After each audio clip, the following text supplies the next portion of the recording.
and welcome to this week's Football Talk podcast. Some say it's the perfect podcast for self-isolation. 85 episodes in the back catalogue, 7 days self-isolation. Can you do it? And if you finish that, you then can go through all our tweets at Football Talk. But remember, there's no A in football. But yeah, if you want to check out our back catalogue, check us out on YouTube, on Spotify and on SoundCloud. We had actually thought about rebranding to Coronavirus Chat because it seems like it's dominating the airwaves. Remember, there's no A in coronavirus. There is no A in coronavirus. But we didn't. But it will be slightly dominated by that. But not dominated by Josh and Dave, because Dave has decided to isolate with his wife over in Bali, taking advantage of the travel industry's impending collapse and has taken a cheap flight over and relaxing. So I'm joined by James Carver. Hello. Hello, good day. How are you this morning, Josh? I'm good, thank you. You may recognise those dulcet tones. This is John Humphreys turned Ant McPartlin. This is Jeremy Paxman turned Vic Reeves. Because where have we heard your voice on this podcast before? You may well have heard me before, delivering the conundrums, the tricky questions for our live quiz back in September. Absolutely. And I describe myself, you as the Vic Reeves, because I'm the Bob Mortimer. And yeah. You taking that? Yeah. And I'll take that. And if you're not enamoured with Bob Mortimer, I would suggest you check out all of his best moments on Would I Lie to You, because that is a rabbit hole which is well worth going down, because I'm not sure if you're fans of the panel show. If you're not, it's probably my favourite panel show. But Bob Mortimer is absolutely majestic on it. Stunning. Tearing apples with his bare hands, and it's just great. But that's not what we're here for. We're here for Football Talk. And as Jim is co-hosting for the first time, I thought I'd do a quick fire quiz so you get to know him. Fire away. Jim, who do you support? I'm a Norwich City fan. Okay. Who's your favourite player of all time? Oh, of all time. That's very tricky.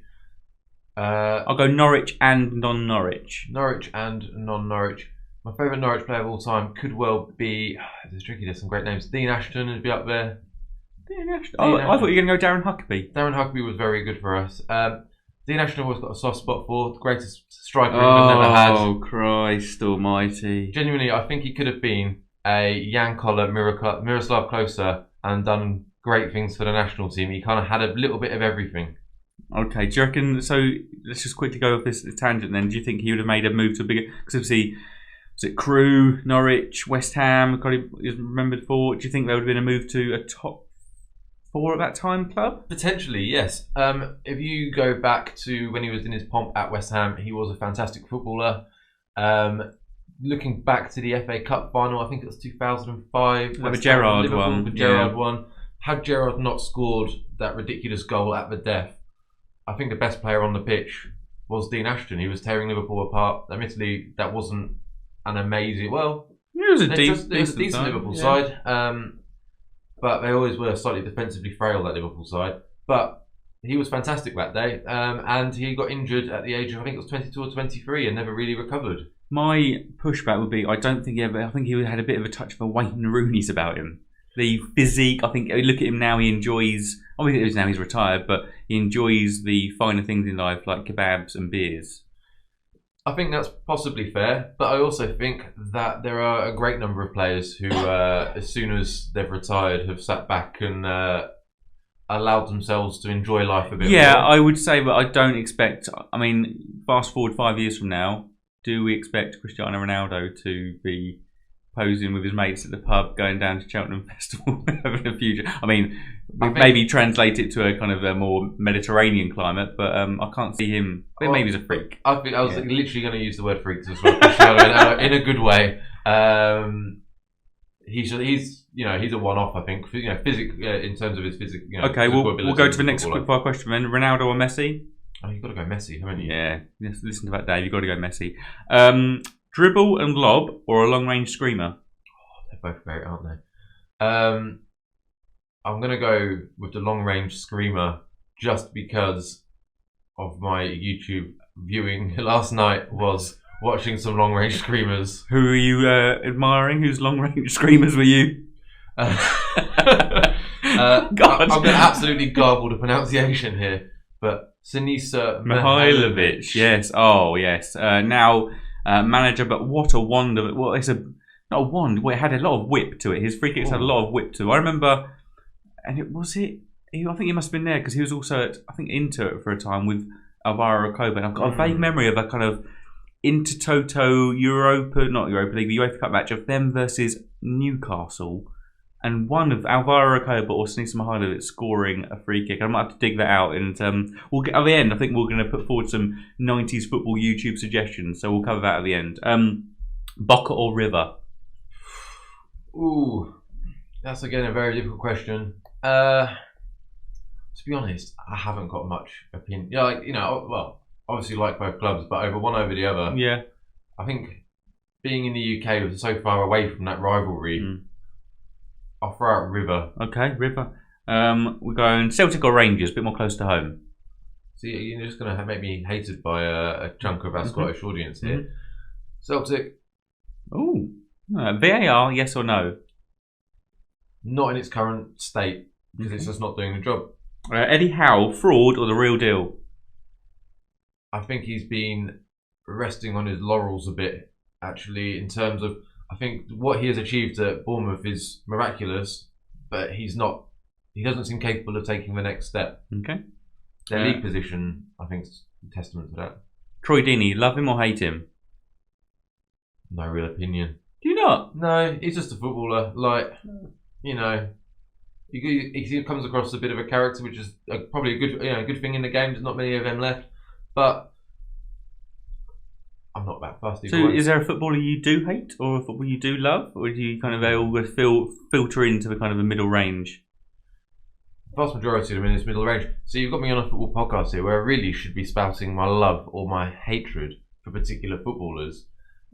In general, most of them, I think it's, in this day and age, a lot of footballers seem to be fairly bland. I think, a lot of them are, media trained, recluses, go in, do the job, get out. When they do their media speech, talking to the media after a game, they're doing their press conferences. It's all, you could almost play press conference bingo, ticking off the it's on a script, isn't it? Yeah. Okay, then, and finally, battle of the managers, Pep or Klopp. Who would you rather be managed by? At the moment, I'm enjoying Klopp far too much. I think it would have to be Klopp at the moment. Having said that, were I a footballer and were Pep, the rumours that Pep wanted me personally at Man City going around, I would be... Turn your head a little bit. Chomping at the bit to get myself up to Manchester. Okay, well that kind of gives you an insight into Jim Carver as a football person. We'll move on to the news this week. So clearly there is something dominating the news, but we'll touch on that in a main section because obviously we've got no games to review this week unless we wanted to go to the Russian, Turkish, Mexican, Australian. Brisbane Roar beat Central Coast Mariners 1-0 in Brisbane to go fourth. Obviously managed by Robbie Fowler.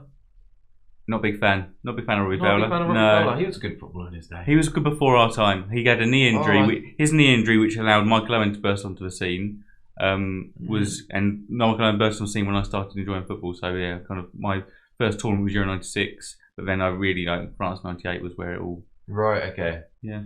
I do remember him in his pomp. Probably shortly before that injury, and fantastic striker. But then it's just the way that he gets absolutely noshed off by everybody going greatest finisher of all time. It's like, come on. I think, most natural finisher, I think they actually call him, and it's just kind of like, you're just really kind of specifying most natural finisher with his, from short range with his, I don't know, it's just, okay, right. Champions League obviously happened this week. It's final throws of Champions League before it's been suspended. And we had some surprising and not unsurprising results. We had Tottenham going out. Yes. Truly beaten over the two legs of Leipzig. Were you surprised by how pathetic Spurs were? Or you're not on the Mourinho bandwagon, are you? I'm not on the Mourinho bandwagon. Actually, having a look at recent Spurs results, I think it's one draw in the last 6 games. A correlation and potentially a causation with Kane and Son being out. Of course. But Spurs have been very good over the last few years. I think really, if you look at their transfer policy, most of their transfers don't seem to have really worked. I think the problem I have is that they might work. I always give a new player, a kind of a season's grace. And so that season we didn't buy any players. It's gone backwards. It's taken too long to go around the rebuild. We now got the aged element. We're on the decline, and we haven't yet seen the incline of the young players we've brought in. So we're just in that kind of the bottom of the pit. But that, I mean, over two legs against Leipzig, it reminded me of playing Ajax. Leipzig, incredibly in form, absolutely loving life. This better than the sum of their parts. Great manager, really getting the best out of them, and Spurs just gifting goals. I mean, 3 of the 4 goals are gifted. We have a penalty in the first leg. We have Hugo Lloris flattering to deceive, really. A couple of near post header and the shot from outside the box. I think he probably could have done better with both. And it's individual errors like that, which is because we didn't play too badly in the second leg. First leg, we kind of just a bit. It was like the last 20 minutes of the first leg and the first 20 minutes of the second leg, we're kind of like, okay, it's all right. I mean, we could see within 10 minutes in the second leg, so maybe not 20 minutes. But yeah, I mean, it's another season over. And do you think we'll see Spurs in the Champions League next year? I mean, take coronavirus out of it, do you think Spurs are going to finish top 5? I think it'd be potentially. I think it'd be quite a big ask with the way they're playing at the moment. I mean, even taking results out of it, the style of play has been pretty turgid under Mourinho.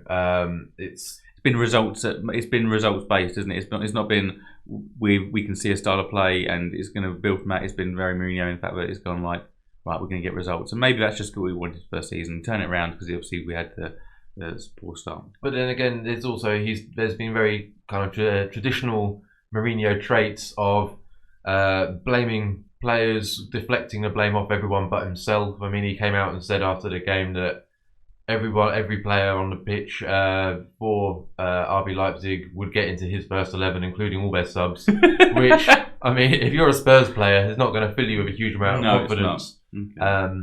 Talking of confidence then, how do you reckon Liverpool's Adrian is feeling at the moment? Do you reckon his confidence is pretty... bottom of the barrel, I thought. Bottom of the barrel, yeah. So this is Liverpool going out to Atletico Madrid. It all looked quite rosy to begin with. Obviously 1-0 down from the first leg, and then Jorginho Wijnaldum, Gigi Wijnaldum, because Steve McManaman commentary riles me something rotten.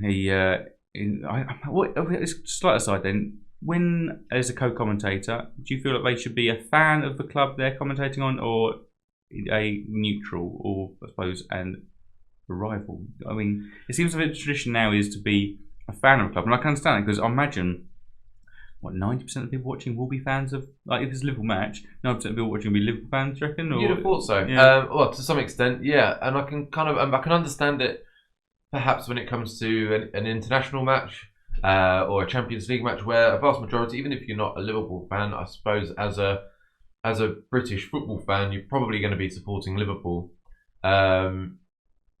Although I imagine, there's the blue side of Liverpool and Manchester. If you're from Manchester, yeah, there'll be some. But I think the rest of us, you do generally cheer on the other British clubs. I think that kind of works. But if you're as a neutral, if you're watching certainly a Premier League match, it does annoy me slightly when you've got a co-commentator who may be trying to provide a fairly neutral view, but it's quite clearly it is through gritted teeth. Yeah, 100%. So Liverpool then it went to extra time, and Adrian, every time he's played, I feel like he's made a mistake, and sometimes they had a couple of spate of 2-1 wins, and obviously that means a goal conceded by Adrian. But this was just, and I think there was a quote from Virgil van Dijk after, it's like, it's like we win together as a team, we lose together as a team. But Adrian had a pretty bad, he was quite responsible for some elements. So it's like, yes, he was. I do feel sorry for him. I think during his time at West Ham, he was a capable keeper. Certainly not up there amongst the best, but certainly not amongst those at the bottom. I feel that having come to Liverpool, not being played a huge amount of first team football, was played on his mind, and it does seem to be purely a mental confidence. I think part of it will be that he knows he's made a massive step up. It's like, and as soon as you make that first mistake, and if you did have some confidence issues, you'd be like, oh, and it just creeps in. That seed of doubt creeps in. But the other keeper, Jan Oblak, was one of the stars of the show. I think he's got to be up there with some of the best keepers in the world, to be honest. His goalkeeper statistics, alone for his time at Atletico have just been outstanding. I do, because I remember when Spurs played. Who would it have been? Would it have been Benfica? Who was up before this? And it was a bit flappy, and I was a bit like, oh, I'm not a big fan. So when he moved to Atletico, I was like, oh, okay. But yeah, it's somewhat skewed when a side's so defensive. Like, I know Alisson for Liverpool's had really good goalkeeping stats this season, but again, he played in front of a very good defence or a very good side. Al Black's got very good defensive goalkeeping statistics, but plays in front of a very defensive side. There's a correlation between the two. So sometimes, and it's very different for a goalkeeper. You might have really good stats as a goalkeeper for a really porous side, but you're kept busy all the time. It's a different style of goalkeeping, isn't it? You're kept busy. If for an Alisson, it might be like 1-2 saves match. He's got to make him. He's got to have a concentration. But yeah, Jan Oblak, top class. And did you know he was once teammates with Man City goalkeeper Ederson? What a 1-2 that is. That's pretty better than Alisson, Adrian. Because I think Adrian's one of the biggest step downs for one of the top 6 sides in terms of goalkeeper, I'd say. Because Alisson's obviously very, very good, so he puts that bar higher. Fantastic. But Adrian, probably, I mean, we've got, I got Sergio Romero, Chelsea, Willy Caballero. I think Caballero's a bit poor. Spurs, Gazzaniga, I think, has good and bad moments. Who else do we have? Liverpool. But yeah, I think he's a bit of a step down. But yeah, as Rio Ave, who had Oblak and Ederson, that was pretty good. Do you know who they were managed by? At the time? Yeah. No. A goalkeeper turned manager, now current Premier League manager, Portuguese, Nuno Espirito Santo. He was the person I could see in my head, but was just struggling with the name. Not a bad. I mean, he obviously knows his goalkeepers. Elsewhere in the Champions League, we saw PSG go through. Neymar finally doing what PSG brought him in for, to put him through some Champions League knockout rounds, and we saw our first real big game being behind closed doors. Thoughts? Do you see much of that? Do you see what we thought about behind closed doors for a time? I thought it was a bit bleak, personally. Yeah, it's certainly. So much of football is about the atmosphere. I think it's underappreciated. 100%. When you take it away, you go, I watch it going, what's the fucking point? This is. I feel like I'm watching a training match. The atmosphere went, and I turned over to it. I was like, and this is PSG versus Dortmund. I was like, oh. Well, I can certainly, whilst I was living in Australia, I was quite a big fan of the Brisbane Roar. We'd go watch the Roar quite regularly play at Suncorp Stadium. It's a 53,000 seater stadium, and the Roar were getting somewhere in the teens if they were on a decent day. Yeah, it's always better. And similar, Wales, obviously, the international team, had Millennium Stadium, and then they weren't getting the crowd, so they've moved to go to smaller stadiums. So go to Cardiff or Swansea. And I much prefer being a full capacity smaller stadium than a half empty. 100%. Empty. You certainly get the atmosphere you'd have from a full 20,000 seater stadium would be infinitely better than having 25 or 30,000 people in a 50,000 seater stadium. Yeah. PSG weren't really taking fans especially weren't taking coronavirus seriously, because they decided to all go just outside the stadium. I heard, yeah. And PSG, again, this is how irresponsible that was. They were like, can we get a big screen put up? It's like, no, you can't get a big screen put up. It's inviting people. And I think some PSG players went outside and celebrated afterwards. It was, hindsight, bit of a poor move. Certainly. This result slightly surprised me. I really like this Dortmund team. I think they're one of the most exciting sides around at the moment. They've got some fantastic young players, really exciting, attacking, direct footballers.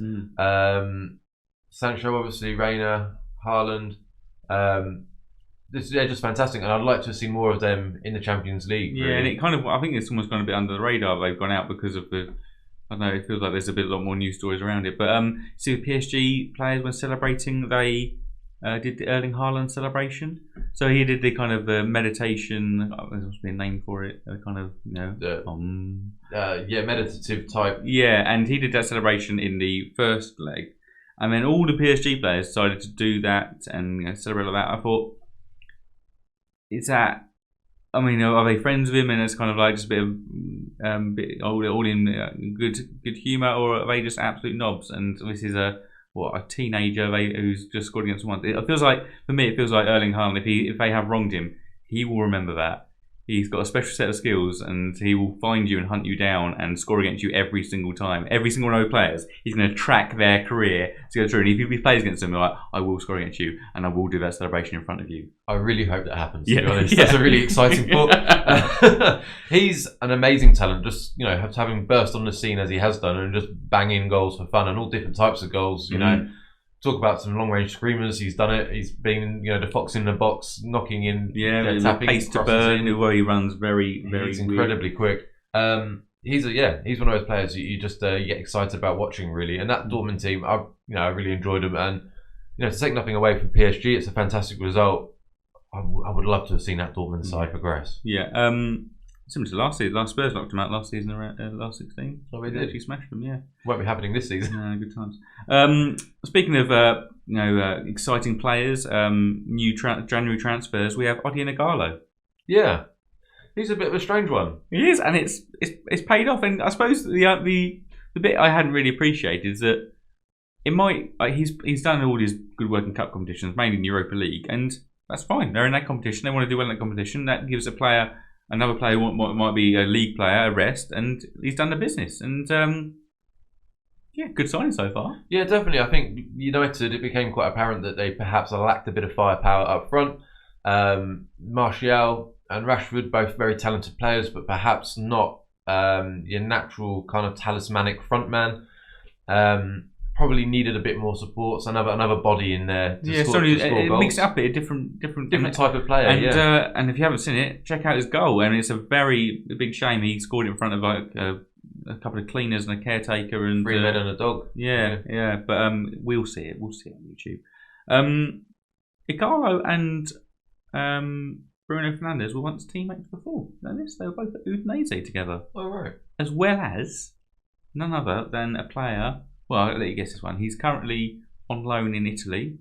May be set to rejoin them in the summer. Alexis Sanchez.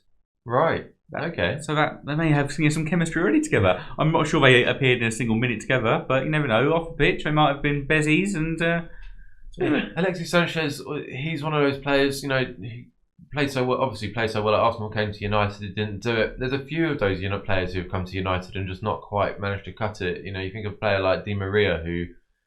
In his first handful of games was fantastic, and then clearly wasn't enjoying himself. Didn't really want to be now there. Tearing out this season for PSG, really doing well. He's goals and assists, goals and assists galore. And speaking of goals and assists galore, another player still doing it. Unfortunately, never got to do it in the English game. Ronaldinho. Still doing the business. I mean, the stats he's got for his prison side, I don't even know what they're called. One game, I think it was 11 goal contributions. It was 6 and 5, 6 goals or assists, 5 goals or assists, and they won the match. And he got to, I think, the winning side got to eat effectively a spit roast. I mean, that was a meat, pork meat. You're not doing it. No, yourself any favours. Food. They got to eat some food. Right. Ronaldinho's a character, isn't he? He is a character. Yeah. He's one of those players. There's not many of them left in the game. Just fantastic. I don't understand what he was doing in Paraguay to begin with, or why he needed a fake Paraguayan passport to be there. No, it's something along the lines of like his passport was taken away in Brazil for. I think it was something like it was like he'd tried to build something on his house and like he'd breached some regulations, but like. So they removed his passport? Yeah, it's going to be OTT, doesn't it? Yeah, it does. Normally just like a fine or something. Like, you go for planning permission. Yeah, just knock the balcony down, right? Yeah. You don't need that 10-foot balcony, but he just got his passport taken away. Well, that is the end of what I've got in the news. Anything else you want to mention in the news? If not, we'll go to a quiz. No, they seem to be the big points of the day. There was National League matches yesterday. Yes, some football still going through. Still played only 6 games. Did happen to be wandering through Dover and I saw quite a decent crowd looking like they were heading up to Crabble Lane for their match. There's been some controversy about those games having even taken place, and I think future games have been cancelled from the National League and down the football pyramid as well now. Mm-hmm. Okay. All right, we'll go on to the quiz. Ooh la la la la la la la. Ooh la la la la la la la. Ooh la la la la la la la.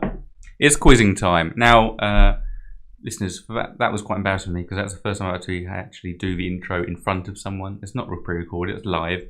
So Jim has just seen me singing to the camera. And Jim, how was it being there and experiencing that? I'm privileged to have seen it. I mean, to be the only person to ever seen it Yeah, done live in the absolutely. All right. Something I'll tell the grandkids about. So I've got a quiz here, and it's similar to the quiz we had the few weeks prior, where I used a footballer's Twitter feed for Dave to guess. I've gone to Twitter again. And so I've got 4 tweets and their bio. So I'm going to go through them, and after each statement, I'll let you have a guess who you think this player is. Okay. Okay, so their bio reads the following. What an arrogant bastard. Our amateurs call it genius, masters call it practice. I'll also tell you they follow 54 people and have 2.2 million followers. Any first guesses there? You're right that it's quite an arrogant statement. I feel a bit mean guessing just purely based upon that. There are some people that spring to mind. One of which I think we've mentioned previously today. Someone along the lines of someone who knows that they're very, very good and at the top of their game. Someone like Mr. Cristiano Ronaldo could spring to mind. Okay. It's not Cristiano Ronaldo. Right. 0 points there. Okay. Next statement. He says, congratulations to Sergio Aguero on your latest achievement. Incredible player and lethal striker. #legend. Does that give you any more insight? I'd like to. I suppose it could be an Argentinian, could be another Manchester City player, someone who has a kind of personal relationship with him. Alternatively, it could be neither of those things. Could be, couldn't it? So, I don't know. I need another one, I think. Okay, all right, we'll go. I'm delighted to announce that I've become the new head coach of the blank blank. I'm excited for this challenge in such a multicultural and diverse city. I can't wait to be back on the sidelines. #great to be back. I have an inkling. You have an inkling. Just become a head coach. Just become a head coach. No Sergio Aguero. No Sergio Aguero. I was going to say intimately. I don't know how well they know each other, I but can't fairly vouch well. for that, yeah. And someone who has a lot of faith in his own abilities and always has done. Could it be Diego Maradona? Diego Maradona. We'll wait and see, shall we? I'm devastated to hear the sad news about Jose Antonio Reyes. Wonderful player, superb teammate, an exceptional human being. I wish his family and friends continued strength and courage to get through this difficult time. #taken far too soon. Quite an emotional message from this player here, but aside from the emotion there, it does clarify that he was once a teammate of Jose Antonio Reyes. Well, that probably rules out Diego Maradona. I reckon that does, unless some strange element like they just kind of overlapped from the very beginning of a career to the end. That's throwing the cat amongst the proverbial pigeon. I don't know. Okay. It's thrown me all. Okay. Well, this final one then, and then I might have to give you some further clues, but we'll revisit all of them and see if I can pull out the elements for you. Thank you to everyone at AS Monaco for the warm hospitality last night. And wow, Juventus fans, what an unexpected welcome you gave me. #humbled. So a player who would have played at Monaco, Juventus, played alongside Reyes, is a head coach. Patrick Vieira. Oh! Thierry Henry. Thierry Henry. There we go. It is Thierry Henry. So he was announcing his head coach of Montreal Impact. Again, multicultural and diversity, Montreal. Yeah. I suppose that would be French speaking as well, Montreal, isn't it? So that's probably certainly helped his. Yeah. He speaks English pretty damn well. Yes. Congratulating Sergio Aguero. I think because it was I think it was one of the most hat tricks or most goals of something like that of a foreign player, maybe. So it was like his record maybe taken.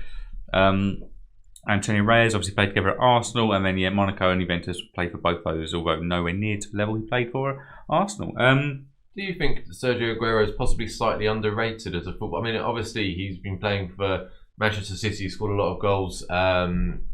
You can't, that's acknowledged. But do you think that he hasn't got the same aura as perhaps, well, I suppose Shearer at Newcastle different because he's from the city, but an Henry at Arsenal or I think he's a bit humble. I think that's what the arrogance, the celebrations. I always remember the celebrations of Thierry Henry. He did the old "What's up?" I'll do it now. No, go on then. No. I've already no. What's up? I can't help myself. He was captain for a while. He obviously scored all types of goals. He was a leader when they kind of, there's goals against Real Madrid or Inter Milan in Champions League times. I think he just displayed that kind of leader and that kind of embodied Arsenal. I think Aguero's just kind of just been there and just doing it week in, week out. And I think it is not getting I think everybody appreciates how good he is at goal scoring, but I don't think they're speaking of him the same level. I think people would put a Premier League 11 together. It would be Aguero. I don't think we'd get in many. No, I don't think you would. But it's slightly unfair given his goal scoring abilities and what he's achieved at Man City. I mean, you just think back to when they won the league famously. Aguero! Which has got to be one of the greatest Premier League moments, really. No, it's probably the greatest Premier League moment of all time. Yeah, it is fantastic. Okay, so that was Thierry Henry and the quiz this week. We'll move on now to coronavirus review. This would normally be Premier League review. This is a review of the impact that coronavirus has had and potential impact it may have in the future. There's a lot of unknowns. We'll kind of discuss through those. So obviously last week we touched on the impact, and the impact last week for Premier League was no pre-match handshakes. All seemed a bit ridiculous. If you had 50,000 people in the stadium, fans, you had all the players on the pitch running around, still making tackles, still physical contact, wrestling with each other at corners. Post-match handshakes, hugs, when goals are scored. And then, obviously, all the people in the crowd, all shoulder to shoulder. We've all been at football matches. We know how little, personal space there is. Mm-hmm. And yet, the handshaking was the thing. Was the single the token concession. gesture, and now only under a bit of duress has it changed for Premier League. So we've the major European leagues are all effectively under the same constrictions now. So it's either kind of 2 rounds of matches or 2 weeks, both all Premier League, Serie A, Bundesliga, Liga, La Liga, Eredivisie, MLS is 30 days.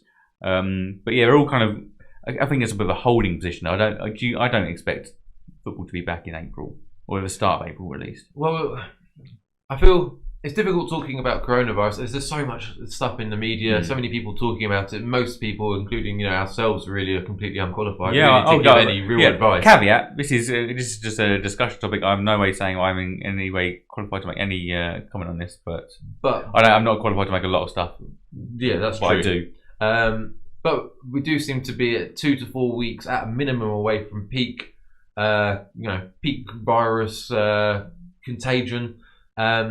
So do we think the games will be back for the 4th of April? I think there's virtually no chance, really, if what we've been told is to be believed. I think the most likely scenario, which I have seen touted, is that the Euros obviously spread over 8 different nations this what a time to spread the Euros over a lot of large area. Great, isn't it? I mean, it's an unprecedented times we're living through, really, in a variety of ways, including this. So the news does seem to be that this will be pushed for 12 months, which makes sense. It will allow then the Euros will be, the Euros will be, which will allow the European leagues, the domestic leagues, to then finish off their seasons over the summer period where the Euros will take place. Bit of breathing room, so we can encroach into that. So go back to the Premier League quickly then. So it only really we forced their hand when Mikel Arteta announced that he had a virus, so the entire Arsenal squad was self-isolating. We have Callum Hudson-Odoi with the virus. We have Daniel Rugani, a Juve player, who's got the virus. I mean, think of Maurizio Sarri, the Juve manager, 61 years old and a heavy smoker. He does not need to get that. No, but there's a number of, aging managers out there. I know, there. if there's any manager you want to get, it's probably Mikel Arteta, because he's probably the fittest of a lot. Roy Hodgson, his man's like 72 or something. Yeah. We have Heung-min Son, so the Juve squad is self-isolating. Heung-min Son, 3 Leicester players, Benjamin Mendy, Real Madrid squad. So it is just, it's widespread. So we obviously have the leagues that have postponed, and I suppose it could get up and running while this is all still going on, but then do you treat it, would you treat it as players being injured effectively if they're out with the virus still? Do you go, oh, well, we've got a player out with coronavirus, it's just kind of players are out with viruses, or do you go, you need to make sure everybody's back up and running? And because there's 3 options that the league has. It has declare the season void and start again in August. End of season now based on current positions or current points per game or something like that, because there's different games played. Or wait for this peak to pass and finish off the season into the summer, assuming Euro 2020 has been cancelled. I think the third of those options has to be the most preferable. I think if we were to finish the season at this point, realistically, most teams have played a similar number of, virtually the same number of games. There's only a couple of teams with games in hand. It's not really going to affect the top part of the league in particular. The major issues is going to be at the bottom end of the league, where it's Aston Villa, I believe, have a game in hand. A point would take them out the relegation zone. If you were to relegate the bottom three based on their positions now, I think you'd be opening yourself up for a whole huge legal challenge. Yeah, exactly. That was exactly what I was saying. It's going to be legal challenges aplenty. You'll just go through and be like, oh, for God's sakes. So I don't feel that's going to be the problem. They do not want to be making that decision. They will be. This is a holding position. They want to be able to finish this but then finishing it, like, I don't know. Do you finish everything? Like we had Jermaine Genius stating maybe cup competitions avoid, and we're just going to no FA Cup winner, no Champions League winner. I don't know. It's and just complete league seasons. It's not ideal, but that's the way they could kind of create some game time. I can't see UEFA allowing the Champions League just not to go ahead. It's their biggest competition. It's the jewel in their crown. It just can't happen. With the FA Cup, I mean, it happened during World Wars, but it would be unprecedented for a domestic... This is a war. This is a health war, Jim. Got to take this seriously. It's a war on a virus. Let's be honest. Our grandfathers are out there doing what they needed to do. Our people now are going, I'm a hero because I'm self-isolating. I don't think it's really comparable. Yeah, no rationing has yet taken place. They need to ration toilet roll because people are being moronic. Just to take this, sickness and diarrhea is not part of this virus. No. Why do they think it's going to be leaking everywhere and getting toilet roll? I don't know. The other thing is if you're self-isolating, you're at home by yourself. If you run out of toilet roll, you've probably got a shower. And I mean, you don't tell people. Options. You don't tell people. I covered this last week. There are other options. Yeah. Okay. So, the peak is a way away. We've got a holding position. Declare the season void and start again. I think that would just be horrific for everybody. I mean, but it might come to that. But that'd be kind of last resort, wouldn't it? Yeah, I mean, it'd be terrible. I do feel sorry for Liverpool fans. I mean, I do. They've waited so long, and they've been so good. To take it away from them would be tragic. Or even if you end the season now based on competition, they'd still have that asterisk, wouldn't they? They would still have that asterisk. League ties are someone in 20 years' time. There's an asterisk next to the 1920 league title. Season not fully complete. Oh, come on! No, I'm not giving them that. They could have gone away. There was a statement, comment, quote is the word I'm looking for by by Karen Brady. I saw it yesterday, saying something along the lines of the only thing that is reasonable to do now is to declare the league null and void. Liverpool fans it'd be robbing Liverpool fans, and I thought, well, that's not reasonable or fair. The venue's rob in the next sentence. No, but you're not quite sure how to phrase that. No. Okay, so let's think about knock-on impacts of any of this. So I've put some thoughts out there. Do you reckon we'll see any clubs sack their manager this time? Often we speak. We're talking this podcast. We talk about predicting when managers get sacked. Often it's over an international break when there's a gap in games because a club can reevaluate position. Do you reckon we'll see some sackings, or do you think that's just incredibly harsh? Might be both. I would think that it would be incredibly harsh. However, we've seen how ruthless a lot of club owners, chairmen, boards are. If it was to happen, would it be a surprise? Not really. You can imagine it happening despite it being so incredibly tough, really. I mean, for an incoming manager, it's you hate to say it, but it'd be a great time to come in. You've now got a couple of weeks at least, or 3-4 weeks at least to work with your squad. I'll tell you what, this will show how tactically good managers are. I suppose I don't know who their next opponent is going to be, but in terms of getting they always talk about Atletico Madrid so well drilled, they know where to be on the pitch, and Sheffield United, so they know exactly what's expected of them. Palace know exactly what's expected of them. If every player doesn't know what's expected of them, if they're still able to go to the training ground, not having to self-isolate, your team should be the most. I mean, we complained about a week kind of winter break, and now they've got potentially got 2+ weeks of being able to get their side ready as they'll ever be. So are you saying that now they've had a chance to drill their sides, we're going to see some of the most technical, tactically advanced football the Premier League's ever We seen will on see the back Spurs of this. absolutely destroy I everybody. wouldn't go with Spurs as your example. Well, I think they're one of the sides who probably set to benefit from this most, because we were staring down the barrel of an incredible injury crisis. We had lost Harry Kane, Heung-min Son, Steven Bergwijn, who'd brought in to replace those who got injured. We've got Sissoko out injured, Juan Foyth out injured, Ben Davies out injured. I mean, the list is kind of seemingly endless. So in terms of clubs now getting back to full strength, obviously everybody's in the same situation of being able to get players back to full strength, but obviously some sides may have already had players at full strength. I just can't see Spurs doing Oh, it. for goodness sakes, man. I would love to see Mourinho prove me wrong and Would you? go and take Spurs to, the pinnacle. I just feel that he's a little bit yesterday's man. I think he's had his time in the sun. I think if you look at the careers of a lot of top managers, they have 10 years where they're really truly at the peak. I mean, obviously there's a few examples in there. Ferguson obviously springs to mind. Yeah. But often managers will ride a wave of success, get themselves to a great big club, have a number of years there, but within a decade, basically, football's moved on. You've got your Klopps have stepped forward and blown away with the opposition.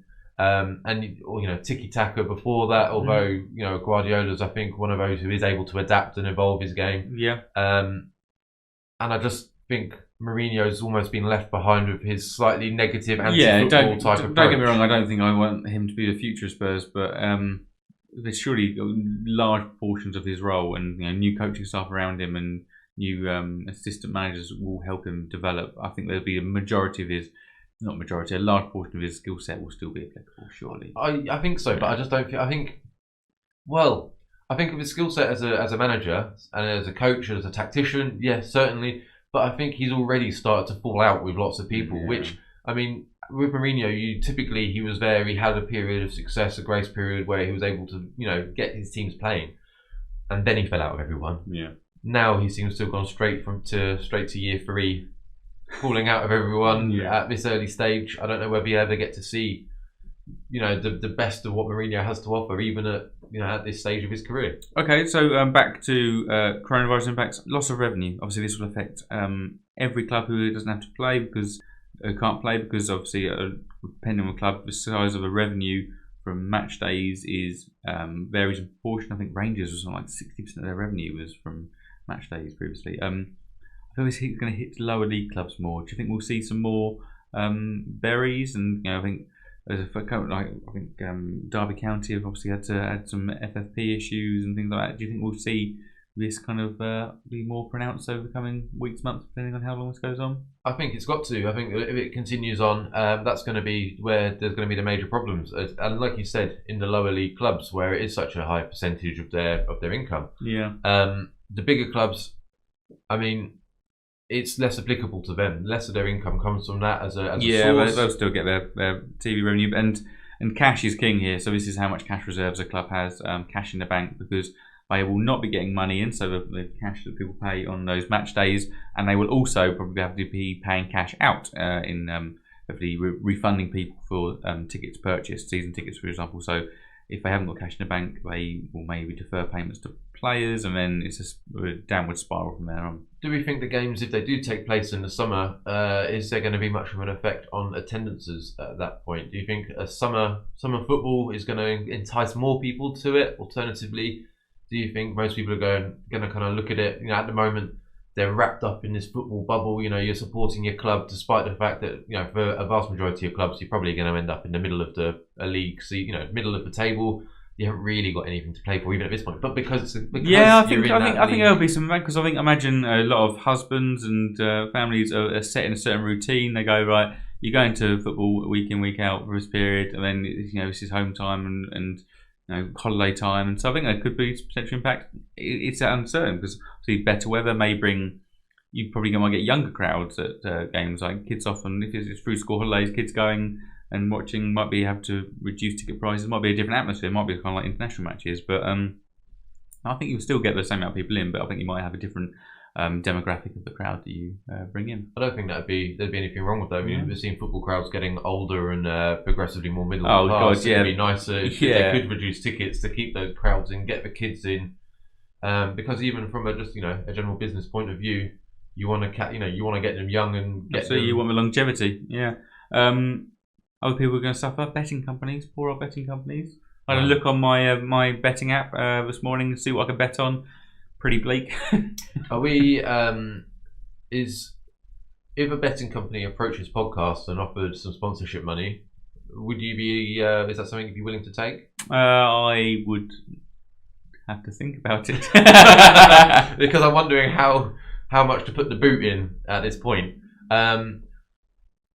From a personal point of view, and I don't know if these views are, representative of the podcast of this podcast. So if you are from a betting company thinking of sponsoring, do approach.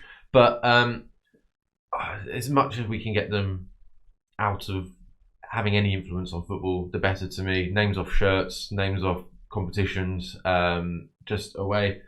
Again, it's one of those things. I think if you're billing yourself as family entertainment, and then all the players, all the sponsorship, all the hoardings, all your backdrops to press conferences and player tunnel interviews are covered in betting companies, you're not really fulfilling that role of being family entertainment. No, completely agree.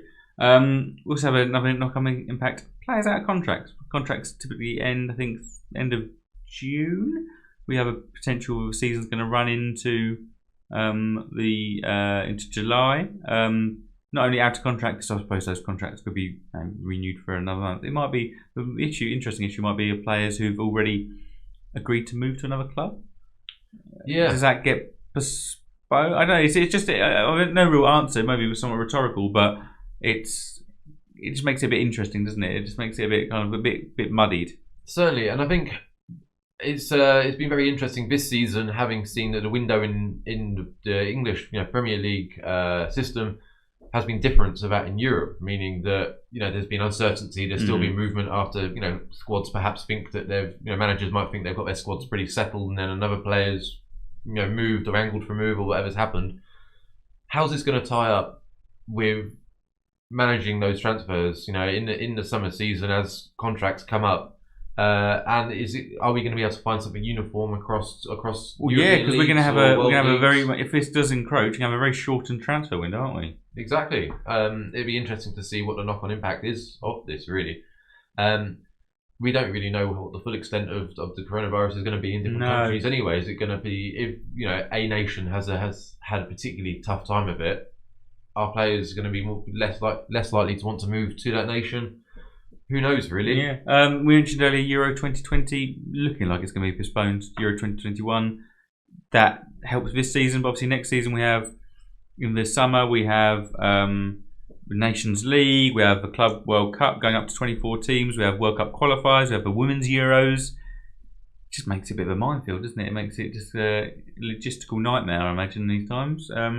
But it does seem like that's going to be the most likely outcome, doesn't it? I think it does seem the most likely. It seems the most logical. I don't really see what else you can do, really. I think in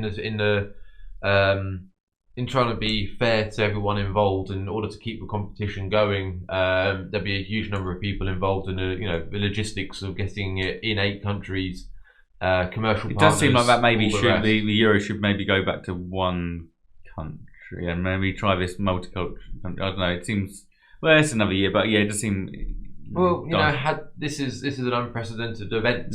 World events have happened. You couldn't have predicted it, and had this not happened, we'd all be going, "Oh, I can't wait to see games in all these different countries, the atmospheres." See how they there's some in Azerbaijan as well, wasn't there? There's Baku. I think Baku's one.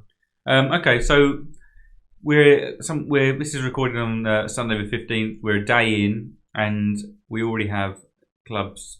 Social media playing noughts and crosses online. Man City versus Southampton. Well, it wasn't supposed to be Man City, was it? Did you see go right back to the beginning? Go on. So originally the Southampton social media person decided to put out a tweet saying directed at Norwich, that was supposed to be the fixture. Oh, Norwich. The Norwich clearly had sent their social media manager home, having nothing to report here. Football, nothing to do. Yeah. So Southampton put out a series of tweets throughout the first half saying, it's a tight tactical battle. No teams managed to take advantage at this point. Once we got to half time, Man City put their hand up and said, well, if Norwich aren't going to play ball then we will. And it was a tight tactical affair by all accounts. Now, this is day one without football. What the fuck is going to happen after like day 14? It's going to be. Is this the pinnacle or is this the trough? I mean, what do we think? Is it going to get worse? It's going to get worse, isn't it? It's going to get worse. Who knows what's going to happen? I mean, at the moment, the Super League, Rugby League is happening. I mean, it's sport. There's a ball. Do we all, don our Castleford or Hull or whoever else we want to support? Yeah, we've all got them in our back, in our wardrobe at home. As Southerners, do we just try and jump on the Northern bandwagon? Well, I think this might be a good time to talk some YouTube suggestions. If you're searching for football-related content, obviously go back through the back catalogue here. But if you're thinking, you know what, I want to watch something, want to see some football, do you remember we were chatting last night and we came up with a few items that you might want to YouTube. You might, I don't know if you're a younger listener, you may not have seen. This is kind of 90s football based, so this is kind of when we started enjoying football. So we've come up with first thing I've put there is Dream Team. This was a TV series on Sky One back in the late 90s, ran for probably about 10 seasons.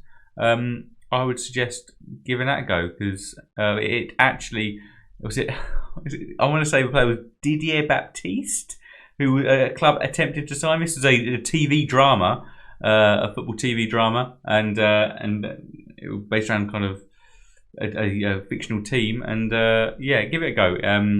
Nike football adverts. Nike were rocking some good football adverts back in the day. The cage one, that's got kind of 10 different episodes, I think, where different players doing skills. Edgar Davids rocking it out. Edgar Davids, Roberto Carlos, Francesco Totti. Cantona was the manager. Cantona was kind of orchestrating the whole event. Overseeing it all. Yeah. Oh, they were fantastic. And also the one in the airport. Do you remember the Brazilian team in the air? Ones. Yeah. That was a good Brazil team as well. Fantastic to watch. Yeah, De Nielsen, one of my favourite players. Oh, yeah. De Nielsen. Going on to them players. This is very left-footed based. I realise I've put in 4 players highlights to watch here, and they're all left-footed. Maybe I have a thing for left-footers. Or maybe I should tell my wife. Have you ever seen her kick a football? I have seen her kick a football. Yes, right-footed. Oh, okay. Yeah, it's not why I married her. Chilavert, the Jose Luis Chilavert, the Paraguayan. Nice link back to Ronaldinho, Paraguayan goalkeeper who was proficient in free kicks. Give him a little whirl to see what is. It also occurred to me that you could look at Rogério Ceni, the Brazilian goalkeeper. Sao Paulo. Also enjoyed taking free kicks. In fact, I think he didn't retire till he was about 40, and I think at one point I looked at his stats and he scored more league goals than Emil Heskey. Do you know what? As soon as you started that conversation, I was like, I bet it's going to be Emil Heskey. Jim's got a thing for Emil Heskey. Jalmina, the Brazilian attacking midfielder. This was me going back looking through. I like a bit of Deportivo, and they almost won the league back in '94. I can't remember his name. Djukic, I think it may have been, missed a penalty back in '94. A last-minute penalty against Barcelona. That would have won the title. Instead, it won Barcelona the title. But then a few years later, they brought in Jalmina, who was full of tricks and flicks. And give him a watch because he's got some absolute ridiculous skills. Who else would you suggest, Jim? Well, when we were talking about it last night, there was a few other great ones. Dennis Bergkamp, his goal against Argentina with the Dutch commentary. If you've never watched it with the Dutch commentary, it is a joy to behold. This is the long ball, I want to say, from either Arthur Newman or Frank de Boer. It was de Boer. Pinged left to right, touched inside, outside the right boot. Nice. Yeah, Carlos Roa in goal, I believe, failing to make the save. And the joy, the sheer unadulterated passion of the Dutch commentator with his just repetition of the name Dennis Bergkamp. Over and over, and it's so much fun. Others to watch, I mean, we mentioned Alvaro Recoba and Mihailovic earlier. There's some other the great footballers. JJ Okocha, I mean, even in his Bolton phase, watching great fun. He's the uncle of a current Alex Iwobi. That's it. I was trying to remember who it was. Other fantastic footballers. Gabriel Batistuta, I think. Batistuta, long range strikes, yeah. Basically, just kind of go Serie A 1990s and you'll have a world of fun. Okay, we'll move on now. That was kind of coronavirus. That is what's doing the event of being self-isolated. We've got some questions from our listeners later on which can touch on it, but we'll go to the Wikifiles. Ooh, Now, I've never sung this intro, so I'll give it a go. Ready? I'm ready. Who needs a Wikifiles? I got a Wikifiles. Who needs a Wikifiles? I do. Because it's taken from Quickie Mart. Who needs a Quickie Mart from Simpsons? Fun fact for you here. If anyone's a fan of The American Office, greatest TV series of all time, the creator of The Office, Greg Daniels, I want to say, was also wrote on The Simpsons, and he wrote that episode of The Simpsons and wrote that song. Oh, there you go. Here. So Jim has got a Wikifiles in front of him. Say what you see, Jim. If you see it, say it. Right, okay, so career beginning in 1997. I will immediately apologise for Jim's pronunciation of the Scandinavian teams. There are a variety of Scandinavian teams. How is your Scandinavian pronunciation? We'll see. I was going to try and say it in a Scandinavian language. Please do, go for it. And the closest language I could manage probably was German. Okay, well, that's close. Okay. Good. Ah, yeah. That's only because I don't know what bad is in German. So, right. So, beginning his career at Holmenlund IF, 23 appearances, 5 goals. Suggests he's probably not a striker. Oh, he could be if we go down a bit further, because then he moved on to Årgreit IS. Then a big move to Feyenoord. So that's a lovely move. Big move. Yeah. So many great Scandinavians came up through the Dutch leagues over the years. So many good ones. Then Djurgårdens, NSA Breda, Brondby, Toulouse, Bolton Wanderers. Bolton Wanderers, where we get his Premier League football involved. So 2008, 2011, he's at Bolton Wanderers. And what's his stats there, Jim? At Bolton Wanderers, there were 18 goals in 92 games. But preceding that, at Toulouse, there was a 1-in-3 man. Brondby even slightly better than that. Yeah. From Bolton to Galatasaray, 16 in 52. Not bad. He then had a loan spell at Norwich in 2013-14, where he scored 1 in 28. Whoa! Pretty good going for a Norwich striker. Am I right? Better than Rick. Oh, it's probably the same as Ricky van Wolfswinkel, actually. Ricky van Wolfswinkel, he scored on his debut against Everton. I think he may have got one more. Never had a shot since. I think he may have got one more goal for Norwich, but that was. We could go talk on Ricky van Wolfswinkel for a while. He was certainly let down by poor tactics, I think, by Chris Hughton. Similar to what the Brighton fans found. Yes, he does not appreciate a striker. He needs a striker, yeah. So after Galatasaray and his stint at Norwich, back to Brondby, back to Årgreit. So kind of going back to his roots. He does like a little revisit there. So overall, 490 appearances, 116 goals. So you mentioned position. Have you got a feeling on position? Well, I wasn't sure about that to start with, but then once we get into his Brondby phase, he scores 22 in 58, 22 in 64, and 18 in 92 for Brondby, Toulouse, and Bolton, which probably means he's a striker or at least an attacking player. Okay, all right. Yes, I'll give you. He is a striker.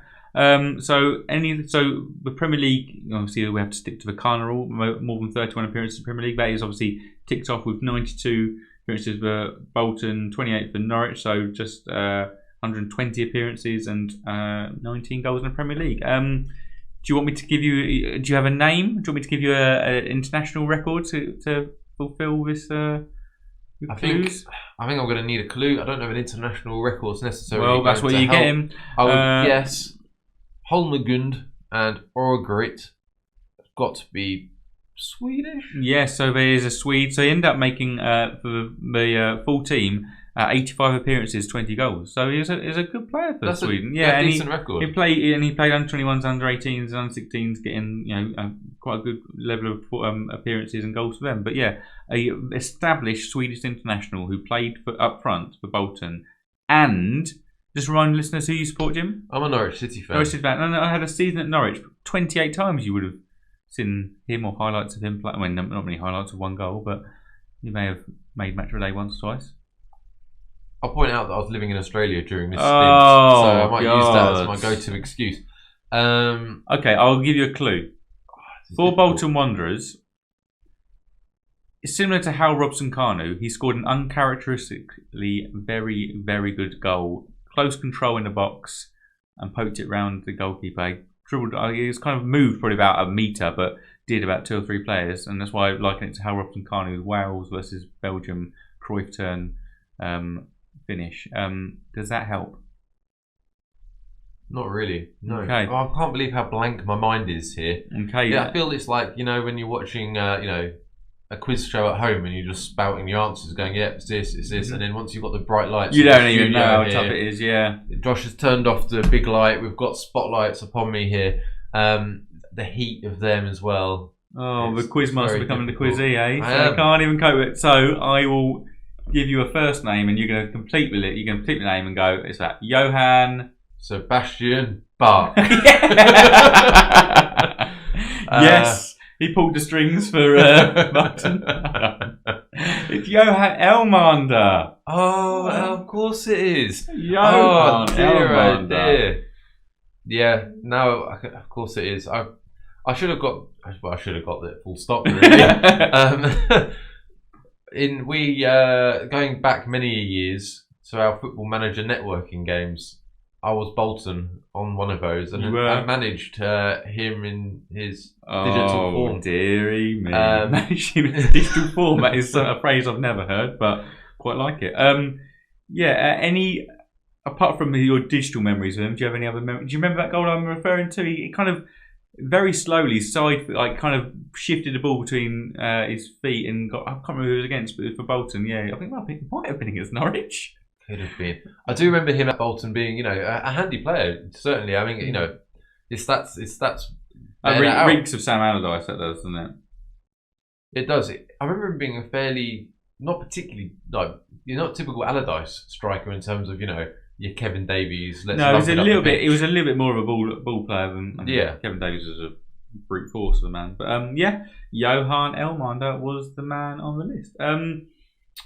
We'll finish on a few questions linked to coronavirus, linked to kind of the outcome of the season. We had a question: if null and void, what would happen to the European places? If null and void, I guess they have to stay as they currently sit. Or do they stay as what they were last season? If it's null and void, the season void, therefore they wouldn't get a title. Would it be that they would then? It would be Spurs back in the. I just can't imagine they're going to make the season null and void at this point. We're so far through it. It just doesn't seem right. Yeah. Okay. So this is somewhat linked. Then this will be null and void again. We void it. We already have a completed League Cup. Does that then stay as a trophy win? I don't know. They obviously have like Super Cups and Charity Shields. That's been wrapped up and tied up. It will make it. I don't think there's an answer to this, but it just makes it a kind of it highlights the issues that the powers that be have in determining what happens if it comes to that stage. Because I think the general disregard that most of the big clubs have for the League Cup means that we really can't use that as a marker for anything. It's not a big issue, is it? Player of the year, young player of the year. Season's void now. No more games played. Who are you giving it to? Player of the year. It's a difficult one. There have been some fantastic performances this year. Over the course of the entire season as normally looked at for being, if you win a title. That's true. You normally get it. So my guess is, first of all, would be, I imagine Jordan Henderson and Trent Alexander-Arnold, who I'd say would be. I'm not necessarily my views, but I think that would be the views. So for Player of the Year and Young Player of the Year, yeah, I think they were two. I think Trent Alexander-Arnold would be definitely up there. I think we've seen how important someone like Kevin De Bruyne is to Man City. When he plays, they look a completely different side to when he's not playing. So, I mean, obviously, City aren't going to win. Very unlikely to win the title now, even if the season continued. But I think you'd be hard pressed to kind of not have him in the running up there amongst your top couple of players. I suppose other young players up there.